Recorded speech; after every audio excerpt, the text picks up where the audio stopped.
नमस्ते दोस्तों। Perfect English grammar के इस चैनल में मैं आपका बहुत बहुत स्वागत करता हूं। मैं विठल जादव सर आपसे आज सामान्य वर्तमान काल यानी कि प्रेजेंट इंडिपेंडेंट टेंस या सिंपल प्रेजेंट टेंस के बारे में मैं आपको कुछ सिखाना चाहता हूं। देखिए, सामान्य वर्तमान काल जिसे हिंदी में हम सामान्य वर्तमान काल कहते हैं और इंग्लिश में प्रेजेंट इंडिपेंडेंट टेंस कहते हैं। मित्रों, देखिए, इस काल में सामान्य क्रिया का ही जिक्र होता है। हम जो काल पढ़ने जा रहे हैं, इस काल में हमेशा सामान्य क्रिया का ही जिक्र होता है। क्रिया की पूर्णता की स्थिति के बारे में कुछ भी नहीं कहा जाता है। क्रिया की पूर्णता इसमें नहीं बताई जाती, सिर्फ सामान्य स्थिति का ही इसमें बोध होता है। लगातार या हमेशा होने वाली क्रिया के लिए इसका उपयोग किया जाता है। लगातार, बार बार, हमेशा, जैसे कि हैबिचुअल, आदत इसमें बताई जाती है। कुछ शाश्वत सत्य जैसे कि सूरज का उगना, पृथ्वी का घूमना, ऐसे जो शाश्वत सत्य है, इनको बताने के लिए इस काल का उपयोग किया जाता है। हैबिचुअल एक्शन और डेली एक्शन, ये दो बातें आप ध्यान में रखिए कि इनके ऊपर ही इस काल का पूरा आधार है। इसमें जो रूल है, इसके 4 रूल है। आपको मालूम है कि हर टेंस में affirmative sentence, negative sentences, affirmative questions और निगेटिव क्वेश्चंस, ऐसे हमें 4 प्रकारों में हर टेंस का पढ़ाई करना पड़ता है, सीखना पड़ता है। तो पहले अफर्मेटिव सेंटेंसेस का जो रूल है, उसका रूल है subject plus verb 1 plus object. ये पहले हमें ये जानना जरूरी है कि जब इस काल में जब कर्ता ही सी इट, कर्ता अगर ही सी इट या कोई प्रॉपर नाउन, विशेष नाम, राम या रीना, पुल्लिंग या स्त्रीलिंग, थर्ड पर्सन होता है, तो क्रिया यानी कि वर्ब फॉर्म, क्रिया यानी कि वर्ब फॉर्म को यस, ईएस या आईईएस प्रत्यय लगाया जाता है। ये बात ध्यान में रखना जरूरी है। तो पहले हम देखते हैं कि इस काल में हम पहले वाक्य का शुरुआत करेंगे। वाक्य पहला जो है, मैं स्कूल जाता हूं। स्कूल कौन जाता है? मैं के लिए अब हम देखते हैं कि उसके लिए जो पर्सनल प्रोनाउन है क्या है? आई। मैं के लिए आई। कौन सी क्रिया करता हूं? जाता हूं। जाने के लिए गो। जाने के लिए क्या है? Go to school. I go to school. कहां जाता हूं? स्कूल जाता हूं। I go to school. ये मेरी हर दिन जाने की, बार बार जाने की आदत है, इसलिए आई गो टू स्कूल। ये वाक्य पूरा किया हमने। अब दूसरा, हम क्रिकेट खेलते हैं। हम क्या खेलते हैं? क्रिकेट। कौन खेलता है क्रिकेट? हम यानी के वी। हम यानी के वी। कौन सी क्रिया करते हैं? खेलने की। खेलने के लिए क्रिया क्या है? और प्ले। We play. क्या खेलते हैं हम? क्रिकेट। We play cricket. अब वाक्य तीसरा, तुम चाय पीते हो, यानी कि हम आप अपने दोस्त को या किसी को बोलते हैं तुम चाय पीते हो, यानी कि तुम हमेशा चाय पीते हो, आपकी जो आदत है। तुम चाय पीते हो। तुम के लिए क्या शब्द है? सिंगुलर हो या प्लूरल हो, इसके लिए यू। यू कौन सी क्रिया करते हो? पीने की। पीने के लिए क्या क्रिया है? वर्ब क्या है? ड्रिंक। You drink. क्या पीते हैं? चाय, इसलिए टी। You drink tea. और जो चौथा वाक्य है, वे एक गाना गाते हैं। वे सब मिलके एक अच्छा सा गाना गाते हैं। गाना गाने वाले कौन है? वे यानी के दे। कैसे है? कौन है? दे। वे यानी के दे क्या करते हैं? गाना गाते हैं। गाना गाने के लिए वर्ब यानी कि क्रिया क्या है? सिंग। दे सिंग। क्या गाते हैं? गाना। गाना के लिए शब्द क्या है? Song. They sing a song. इस तरह से वाक्य बनाए जाते हैं। कौन से काल में? प्रेजेंट इंडेफिनिट टेंस या सामान्य वर्तमान काल में। इसके आगे भी जो इसके फॉर्मूलाज है, रूल्स है, स्ट्रक्चर्स है, वो भी हमें देखना जरूरी है।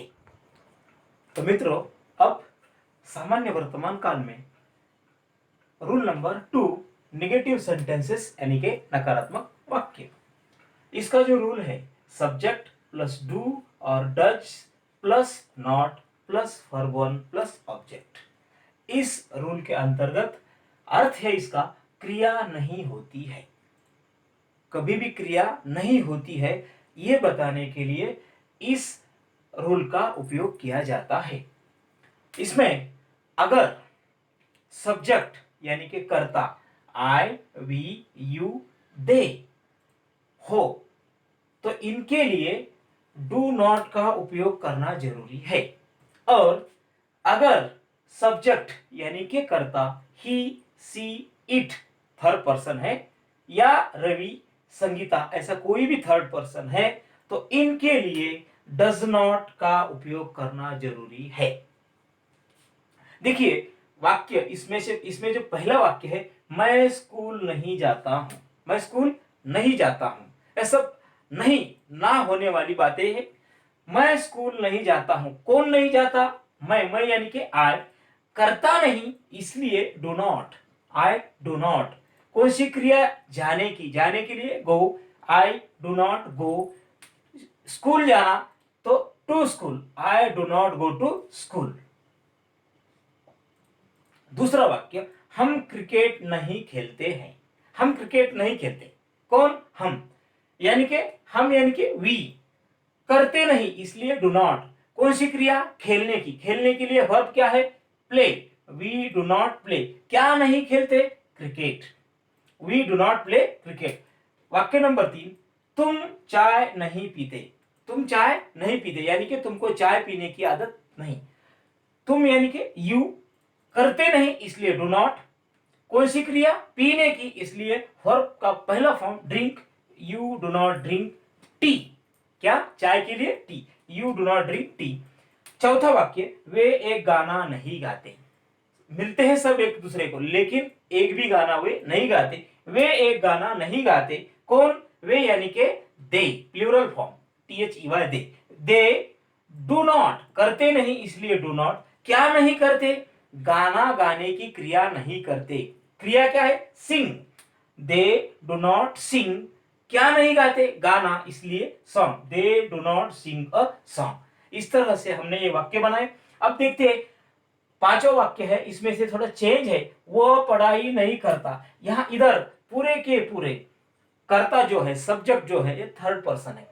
ही, सी, अजय, नीता ये सब थर्ड पर्सन है। तो देखिए इधर जो बदलाव आया है, इधर हमने डू नॉट लिया है लेकिन इधर हमको डज नॉट लेना पड़ेगा।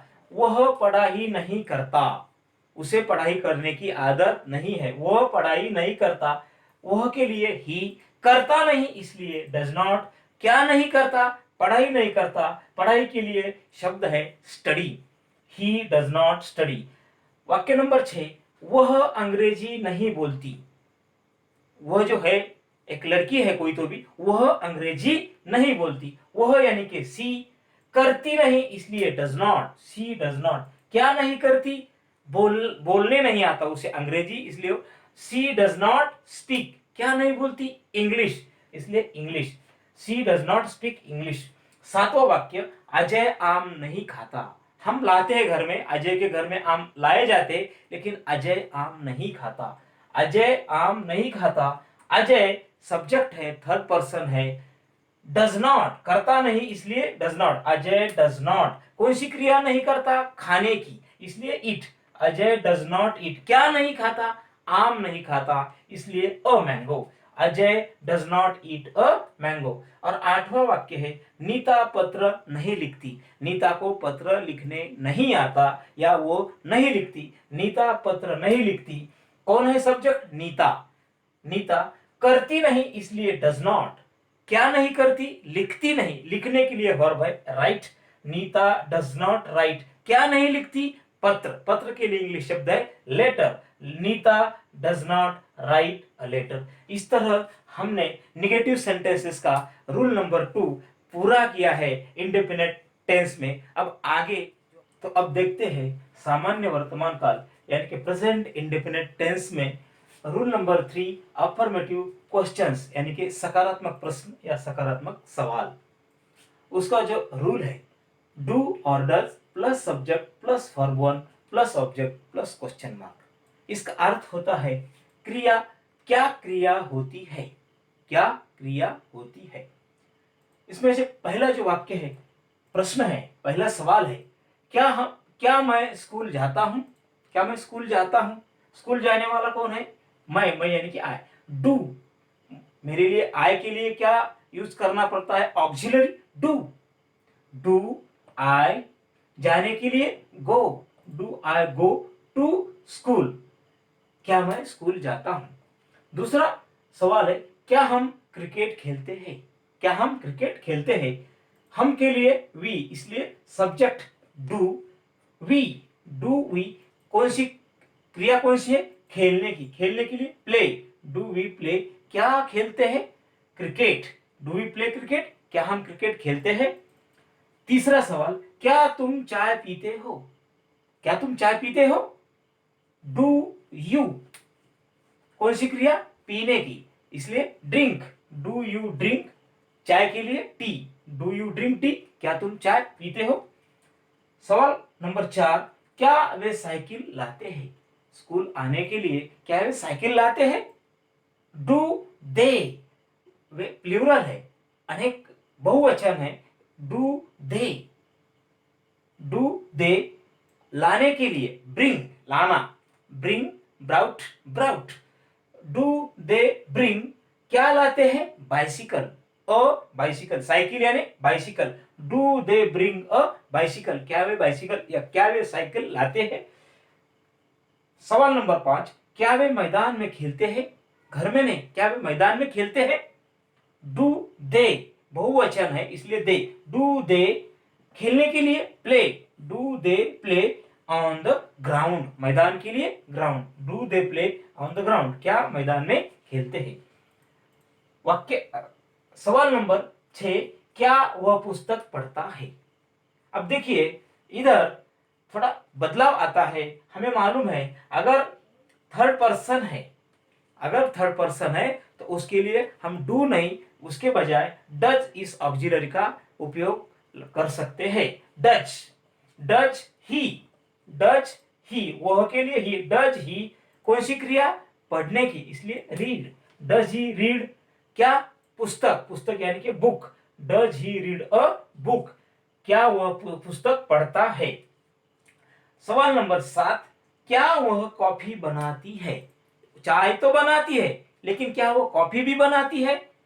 डज, वह कर्ता कौन है, सी है, डज सी, डज सी, कौन सी क्रिया, बनाने की, बनाने के लिए वर्ब फॉर्म है make, make, made, made, making, does she make, क्या बनाती है, coffee, does she make coffee, क्या वो कॉफी बनाती है।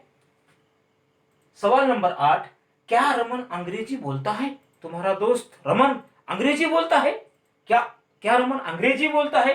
Does Raman, Raman third person है इसलिए हम डू के बजाय डज का वापर कर सकते, यूज कर सकते। डज रमन, कौन सी क्रिया, बोलने की, बोलने के लिए स्पीक, डज रमन स्पीक, क्या बोलता है, क्या, अंग्रेजी यानी कि English, does Raman speak English. सवाल नंबर 9, क्या रवीना नाचती है, क्या रवीना नाचती है। कौन, रवीना, रवीना कौन है, थर्ड पर्सन है इसलिए डज रवीना, डज रवीना, कौन सी क्रिया, नाचने की, नाचने के लिए वर्ब फॉर्म है dance, dance, dance, dancing, does Raveena dance, ऐसा सवाल है। और आखिरी सवाल है, क्या सचिन सोता है। जब क्लास क्लास में अगर टीचर पढ़ाते हैं तो सचिन क्या सोता है, क्या सचिन सोता है। सचिन कौन है, थर्ड पर्सन है, ही है, सचिन है प्रॉपर नाउन है इसलिए डज, डज सचिन सोने के लिए sleep, sleep, slept, slept, sleeping, does Sachin first form क्या है, स्लीप, डज सचिन स्लीप, क्या सचिन सोता है। तो अब सामान्य वर्तमान काल यानी कि प्रेजेंट इंडेफिनिट टेंस में रूल नंबर 4, निगेटिव क्वेश्चंस यानी कि नकारात्मक सवाल या नकारात्मक प्रश्न। उसका जो रूल है, डू और does plus subject plus not plus verb one plus object plus question mark.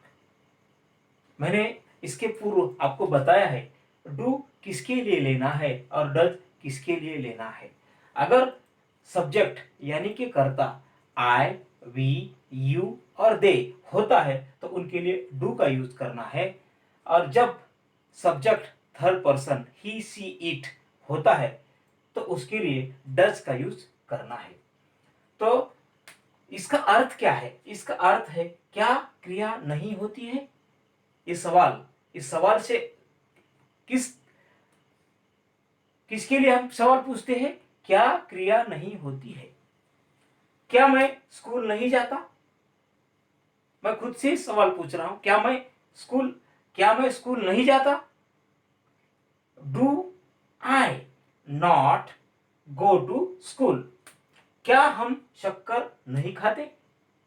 हम शक्कर नहीं खाते? कौन? हम के लिए वी, उसके लिए ऑक्सिलरी क्या है? डू। डू वी करते नहीं इसलिए नॉट, डू वी नॉट कौन सी क्रिया? खाने की, इसलिए eat, do we not eat. शक्कर के लिए क्या शब्द है? Sugar, do we not eat sugar, क्या हम शक्कर नहीं खाते? क्या तुम अंग्रेजी नहीं पढ़ाते? क्या तुम अंग्रेजी नहीं पढ़ाते? सिर्फ मराठी हिंदी पढ़ाते, लेकिन क्या तुम अंग्रेजी नहीं पढ़ाते? डू यू, तुम के लिए यू, डू यू नॉट कौन सी क्रिया? पढ़ाने की, इसलिए teach, teach, taught, taught, teaching. Do you not teach कौन सी भाषा? English, do you not teach English. क्या वे काम नहीं करते? वैसे ही बैठे रहते, क्या वे काम नहीं करते कुछ? डू दे प्लूरल फॉर्म है, इसलिए दे, डू दे करते नहीं, नॉट, डू दे नॉट कौन सी क्रिया? काम करने की, work, work, work, work, working. Third form क्या है? Work. Do they not work, क्या वो काम नहीं करते? क्या वे मदद नहीं करते? क्या वे मदद नहीं करते? अगर तुमने उनसे मदद मांगी तो क्या वे आपको मदद नहीं करते? डू दे नॉट मदद करने के लिए help, do they not help. अब ये जो छठा सवाल है, क्या वह सवाल नहीं पूछता? क्लास में बैठता है, लेकिन क्या वो अपने टीचर से कुछ सवाल पूछता है या नहीं? क्या वह सवाल नहीं पूछता? सब्जेक्ट कौन है? वह, इसलिए ही। और अगर ही, सी, गोपाल या राधा या विजय ऐसा कोई भी थर्ड पर्सन आता है या प्रॉपर नाउन आता है तो इसके लिए डज से हम सवाल पूछ सकते हैं। डज ये क्या है? ऑक्सिलरी वर्ब है, इस इंग्लिश में इसे हेल्पिंग वर्ब भी कहा जाता है। डज से सवाल पूछते हैं। क्या वह सवाल नहीं पूछता? Does he not ask a question? क्या वह कार नहीं चलाती? वो बाइसिकल यानी कि साइकिल चलाती है, स्कूटी चलाती है, लेकिन क्या वह कार नहीं चलाती? डज सी, वह कौन है? एक एक विद्यार्थिनी है या कोई लड़की है, सी। डज सी नॉट करती नहीं कौन सी क्रिया? चलाने की। चलाने के लिए क्या वर्ब है? Drive, drive, drove, driven. तो फर्स्ट फॉर्म क्या है? Drive. Does she not drive a car? आठवां सवाल, क्या गोपाल पत्थर नहीं फेंकता? ऐसा, क्या गोपाल पत्थर नहीं फेंकता? डज गोपाल कौन सी क्रिया नहीं करता? फेंकने की। फेंकने के लिए throw. Does Gopal not throw, क्या नहीं फेंकता? पत्थर। पत्थर के लिए stone. Does Gopal not throw a stone. और सवाल नंबर 9, क्या राधा नहीं रोती? कितना भी बोलने के बाद उसे कुछ गुस्सा नहीं आता क्या? कुछ वो रोती नहीं क्या? क्या राधा नहीं रोती? Does Radha not cry? Cry यानी कि रोना। और आखिरी सवाल है, क्या विजय नहीं हंसता? उसको कितना भी हंसाने की कोशिश की तो भी अगर विजय नहीं हंसता, क्या विजय नहीं हंसता? डज विजय नॉट हंसने के लिए laugh? Does Vijay not laugh? क्या विजय नहीं हंसता? इस तरह हमने आज सामान्य वर्तमान काल यानी कि प्रेजेंट इंडेफिनिट टेंस में हमने 4 प्रकार के जो रूल है वो पूरे के पूरे आज आपके सामने रखे हैं। इसका उपयोग करके आप अपने अंग्रेजी का ज्ञान बढ़ाएं। धन्यवाद।